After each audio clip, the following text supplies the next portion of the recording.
যখন আমি এখানে আসতাম, মাগরিবের পরে আসতাম, মানুষ আমাকে বলতো যে এখানে একা একা থাকেন না হুজুর, এখানে জিনদের আড্ডা। প্রিয় দর্শক, জিনেদের যাতায়াতের জন্য পার্সোনাল একটি দরজা কিন্তু মসজিদের ভিতরে চোখে পড়লো। এখানে উনি প্রতিদিন কোরআন তেলাওয়াত করতে করতে অবশেষে জিন্দা উপর দিয়ে আসা যাওয়া করার পরে তার জিন্দা আইসা নাইমা তার মুরিদ হন। এই গাছের নিচেই কিন্তু উনি নামাজ আদায় করতেন, কোরআন শরীফ পড়তেন। হঠাৎ করে এই গাছের উপর দিয়েই কিন্তু কিছু জিন যাচ্ছিল। ওনার কোরআন তেলাওয়াতে মুগ্ধ হয়ে সেই জিন কিন্তু ওনার কাছে এসে মুরিদ হয়েছিলেন এবং কি জিনেরা কিন্তু বলেছিলেন যে তুমি কি চাও। উনি কিন্তু বলেছিলেন আমি যেহেতু এখানে ইবাদত করি, আমাকে একটা মসজিদ তোমরা তৈরি করে দাও। প্রিয় দর্শক, আজকে আপনাদের নিয়ে যাচ্ছি এমন একটি মসজিদে, যে মসজিদটি নাকি জিনেরা এক রাতের মধ্যে নির্মাণ করেছিল। হ্যাঁ প্রিয় দর্শক, এখনও আজান হয় সেই মসজিদে। কথিত আছে মুসল্লির পাশাপাশি এখনও জিনেরা নামাজ আদায় করে সেখানে। কে কখন কিভাবে মসজিদটি তৈরি করেছে এবং মসজিদটির বর্তমান অবস্থা কি, সব কিছুই আজকের এই ভিডিওর মাধ্যমে আপনাদের মাঝে তুলে ধরবো ইনশাল্লাহ। সাথেই থাকবেন, আশা করি ভিডিওটি ভালো লাগবে। কথিত আছে আজ থেকে প্রায় 400 বছর আগে হাজী খাজা শাহবাজ শাহ ইয়ামেন থেকে টঙ্গী তুরাক নদীর তীরে এসে বসবাস শুরু করেছিলেন। খাজা শাহবাজ শাহ আল্লাহর ইবাদতের জন্য বর্তমান শাহবাগ এলাকা, যেখানে বর্তমানে মসজিদটি অবস্থিত, সেখানে গিয়ে ধ্যান করতেন এবং জিনদের দ্বারা এক রাত্রের মধ্যেই সেই মসজিদটি স্থাপন করেছিলেন। প্রিয় দর্শক, ভিডিও করতে যাওয়ার সময় কিন্তু বৃষ্টির সম্মুখীন হলাম, মানে এত বৃষ্টি যেটা বলার মতো নয়। তা আমি কিন্তু ঠিক এখন এই মুহূর্তে দাঁড়িয়ে রয়েছি টঙ্গী তুরাক নদীর ঠিক উপরে। তো এখানেই কিন্তু খাজা শাহবাজ, যার মসজিদটি দেখার জন্য যাচ্ছি, তো উনি তুরাক নদীর আশেপাশেই থাকতেন। এখান থেকে গিয়ে কিন্তু উনি যে মসজিদটি এখন বর্তমানে আমরা দেখতে যাচ্ছি, সেখানে গিয়ে কিন্তু উনি নামাজ আদায় করতেন। এটাই কিন্তু সেই তুরাক নদী। যাই হোক, আমরা প্রায় চলে এসেছি সেই মসজিদটির কাছাকাছি। আরেকটি কথা বলতে চাই, আজকের এই মসজিদ সম্পর্কে আমি আপনাদের মাঝে বিস্তারিত তুলে ধরব। সত্য মিথ্যা বিচার করার দায়িত্ব কিন্তু আপনাদের।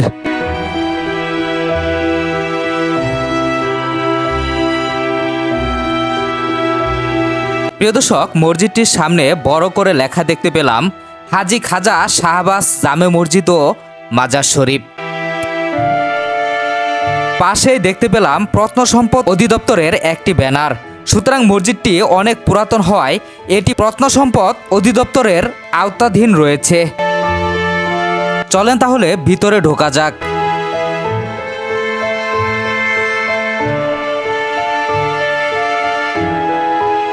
মসজিদের ভিতরে প্রবেশ করতে আরেকটি ব্যানার দেখে স্পষ্টভাবে বুঝতে পারলাম এখানে মসজিদের পাশাপাশি খাজা শাহবাজ শাহের মাজারও রয়েছে। প্রিয় দর্শক, আমি কিন্তু ঠিক এই মুহূর্তে দাঁড়িয়ে রয়েছি সেই মসজিদটির সামনে।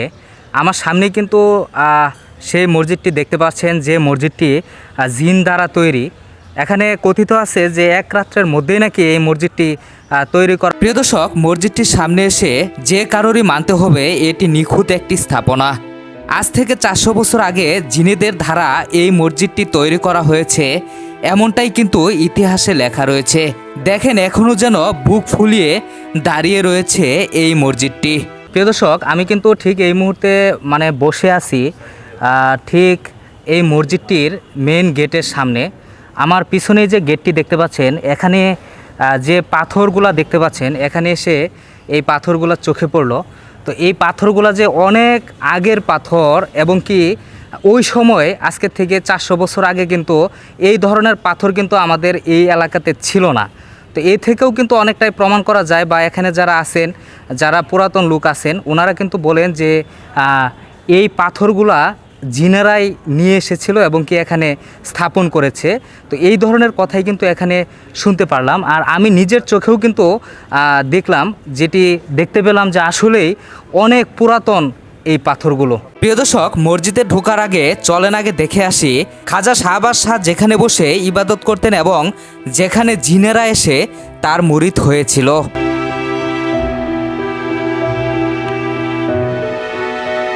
প্রিয় দর্শক, আমি কিন্তু এখন দাঁড়িয়ে রয়েছি মসজিদের ঠিক সামনের অংশে। আমার পিছনে যে গাছটি দেখতে পাচ্ছেন, কাঁঠাল গাছ, এই গাছটি কিন্তু মানে বহু বছর আগের একটি গাছ এখানে দেখতে পারলাম। তো এখানে কিন্তু মূলত এখানেই কিন্তু খাজা শাহবাজ উনি এসে বসতেন এবং কি এই গাছের নিচেই কিন্তু উনি নামাজ আদায় করতেন, কোরআন শরীফ পড়তেন। তো এই ধরনের তথ্যই কিন্তু আমরা এখানে এসে যতটুকু জানতে পারলাম। তো কোনো একদিন এখানেই তিনি বসে কোরআন শরীফ পড়তেছিলেন, আল্লাহর ইবাদত করতেছিলেন। হঠাৎ করে এই গাছের উপর দিয়েই কিন্তু কিছু জিন কিন্তু যাচ্ছিল। ওনার কোরআন তেলাওয়াতে মুগ্ধ হয়ে সেই জিন কিন্তু ওনার কাছে এসে মুরিদ হয়েছিলেন এবং কি জিনেরা কিন্তু বলেছিলেন যে তুমি কি চাও, তুমি আমাদের কাছে কি চাও, তোমার এই কোরআন তেলাওয়াতে আমরা মুগ্ধ। তো এইটুকু বলার পরে কিন্তু খাজা শাহবাজ উনি কিন্তু বলেছিলেন যে আমি যেহেতু এখানে ইবাদত করি, আমাকে একটা মসজিদ তোমরা তৈরি করে দাও। পরবর্তীতেই কিন্তু এই মসজিদটা জিনেদের দ্বারা এক রাত্রে তৈরি হয়েছে।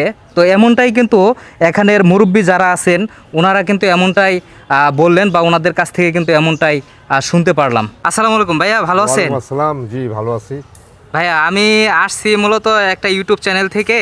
তো আপনাদের এই মসজিদের ইতিহাস সম্পর্কে একটু জানার জন্য আসছিলাম। আপনি মূলত কি দায়িত্বে আছেন এখানে? আমি এখানে মসজিদের দায়িত্বে আছি, মানে দেখাশোনার তদারকি দেখাশোনার, আছেন জি। আর কি। এই মসজিদটা জিনেরদের দ্বারা তৈরি করা হয়েছে, এই ব্যাপারটা যদি একটু বিস্তারিত বলতেন আর কি আমাদের। হযরত হাজী খাজা শাহবাজ রহমতুল্লাহ ইয়ামিন থেকে আসেন। আসার পরে টঙ্গী তুরাগনিতে তার বাসস্থান ছিলেন। অবশেষে এখানে ঘুরতে ঘুরতে এখানে পাহাড় পর্বত টিলা ছিল এবং বাঘ ভাল্লুকের ভয়ও ছিল। অবশেষে এখানে তিনি সামনে কাঁঠাল গাছ দেখতে পাচ্ছেন, এখানে উনি প্রতিদিন কোরআন তেলাওয়াত করতে করতে অবশেষে জিন্দা উপর দিয়ে আসা যাওয়া করার পরে তার জিন্দা আইসা নাইমা তার মুড়ি হওয়ার পরে উনি চিন্তা করেন এখন মসজিদ বানাই। এই মসজিদটা জিন্দারা তৈরি। প্রিয় দর্শক, মসজিদটির সামনে যতবারই চোখ যাচ্ছে ততবারই মুগ্ধ হচ্ছি। কথিত আছে ঢাকার বুকে মসজিদটি সবচাইতে প্রাচীন মসজিদ, তাও আবার ইট বালু দিয়ে বানানো। অনেকে বলে এই মসজিদটির ভিতরে নাকি কোনো ইট নেই, সরাসরি পাথর দিয়ে ঢালাই করা হয়েছে এই মসজিদটি। চলেন এবার ভেতরটা ঘুরে দেখে আসি।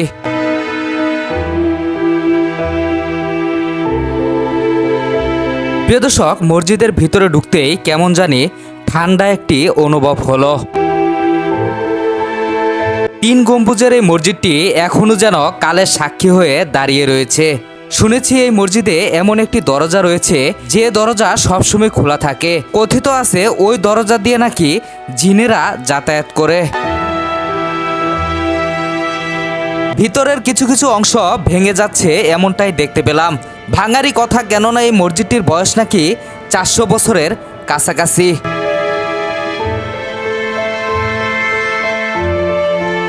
প্রিয় দর্শক, আমার সামনে যে মসজিদের দরজাটি দেখতে পাচ্ছেন, এই দরজা দিয়ে কিন্তু মানুষ যাতায়াত করে না। দরজাটি মসজিদের ডান পাশে অবস্থিত। কথিত আছে এই দরজাটি নাকি সব সময় খোলা থাকে এবং এই দরজা দিয়ে জিন প্রবেশ করে মসজিদের ভিতর নামাজ আদায় করে। দরজার বাহিরে উকি দিয়ে দেখতে পেলাম বাহিরে কাঁটাতার দিয়ে বেড়া দেওয়া এবং বাহিরে বেশ কয়েকটি পুরাতন গাছও রয়েছে।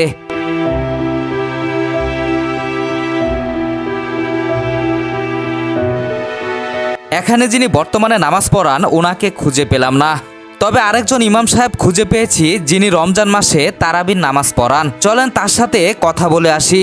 আসসালামু আলাইকুম ভাইজান, ভালো আছেন? জি আলহামদুলিল্লাহ। ভাইজান আমরা আসছিলাম একটা চ্যানেল থেকে। তো এই জিনের তৈরি মসজিদটা আমাদের ভিডিওর মাধ্যমে আমরা মানুষের কাছে প্রকাশ করতে চাচ্ছি। আপনি এখানে যে নামাজ পড়িয়েছেন, যেহেতু জিনেরা নামাজ আদায় করে এখানে, তো ওই ধরনের কোনো আছে কিনা? তখন আমি এখানে আসতাম, মাগরিবের পরে আসতাম, মানুষ আমাকে বলতো যে এখানে একা একা থাকেন না হুজুর, এখানে জিনদের আড্ডা।